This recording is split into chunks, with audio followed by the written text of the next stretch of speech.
Good morning, MC here. Back on this garden shed, day number 2. So we've got a storm, a little here to the north of us. It's a fairly stiff west southwest wind. So excuse the breeze on the camera. We have the north wall posts up and the west wall posts up.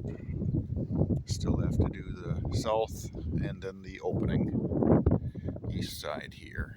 But for the most part, we'll back up a little bit, get a little bigger view of everything. Making some decent headway. So getting a little prep work done. Probably will end up letting this storm blow over. Radar was saying there's some lightning rolling around. I really don't want to be up any metal scaffolding with chances of lightning. Next step up here is I'm going to set my benchmarks. So my elevation, posts, as you can see in the wind here, these posts are starting to wiggle and flop a little bit. We've got some temporary boards attached on the bottom just to hold the bases roughly where we want them. And then we've got cement in the post holes, so if we do get some rain, that stuff will set up a little bit more with all that slag in the bottom. That's going to hold those posts in place. But we'll see what the weather's going to bring. I've got a few holes marked to go here, but I really don't want to drill a hole. You can see I've got standing water sitting over on the edge of the garden. If I start drilling holes, then I'm going to have to deal with water. Maybe cats that fall in the holes. I don't know if they're smart enough. They wouldn't fall in there. Anyways, got the laser transit set up over here. Story pole. So we'll use the transit, spin that around, get an elevation. That way I've got an equal mark all the way around. Actually, I just felt a raindrop, so I might end up picking this rig up and letting this storm blow by. I don't know. I think I am maybe south enough. It might blow over me.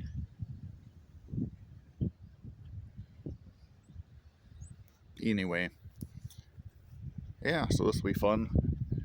We'll get this wall framed up, at least all the purlins on. I'm still, like I said, a couple of weeks away from getting those trusses. Looks like Kat's found a new litter pan. That one's over there holding the block down. I've got some tarps. Maybe I'll throw a couple of cement blocks over there to keep my non-treated lumber covered up. Yeah, probably better put the camera away. Get my stuff secured so it doesn't blow into the next county. And we're at the end of the day of day 2. Had lightning and some storms roll in off the lake this morning. So didn't get a start till about noon. Let's see, find a spot where the sun's not right directly in the camera. That's not too bad. So I haven't done anything on the north wall yet. West wall, I've got on the south side, got all the 2x4s up. The next row is going to be 2x6. So I've got a few more rows to go. I got a 2-inch strap in between. I've been using that to push and pull my posts to try to keep those plumb as I roll. And then we'll roll around this corner. Tomorrow's supposed to be pretty decent.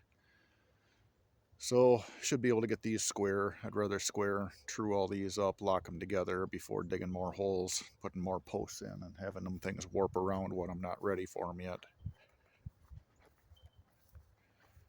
But all in all, it ought to be a comfortable garden shed.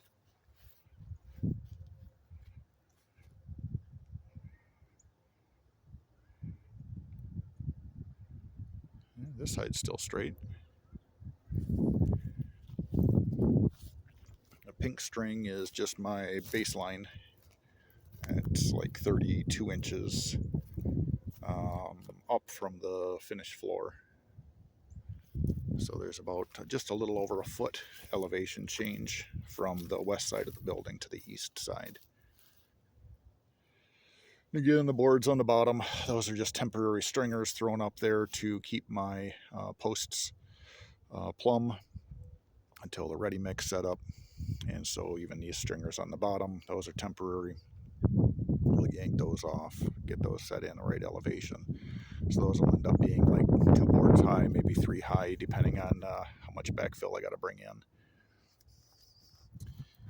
And we didn't really get a ton of water where I'm at here, so fortunately that was most north of us. Deer tracks. So, of course, they like picking through the garden, whatever's left out here. But we got alfalfa, there's still soybeans over there, corn. Corn, I think, was the next field around the corner there. And then all of this is just kind of a low swale with a creek running through it. So they've got plenty of fresh water, plenty of cover, a ton of thornapple trees back there, some pines. So, and it's 10, 12 foot elevation drop from the field down to the low spot. So they're pretty well protected from wind. So the deer will hang out back there. So this was day 2 progress. I got the wall a little bit wonky. There's kind of a little in and out to it. So I'm going to have to throw some supports here and then push the wall back to the west. Throw some drop down legs on that to support them. Otherwise, just hit it with that telehandler, push the wall back out, plumb everything east-west before we go and set the trusses. But I'll get the north wall tied, then we'll drill some holes probably tomorrow. Maybe Wednesday. We'll see what the weather brings. Like I said, brother-in-law's chasing back and forth trying to get beans and corn off the field, so he's kind of at the mercy of the guy with the bean head. I do have the scaffold. I screwed some plank to the bottom so I can skid this stuff around by myself, or my wife's available, have her give me a hand dragging it around. But so far been able to just climb up the purlins, bang all them together. The next row up is a 2x6 on the west side, and then the east side is going to be a 2x12 doubled, because that's carrying all the weight from the trusses. So that one we're going to need either the basket on the telehandler, but I figure we can set all of that from the inside here with a telehandler. And then the outsides, those are just 2x6s. I think that's just a crow. That's too small to be an eagle. Anyways, kitties are hungry.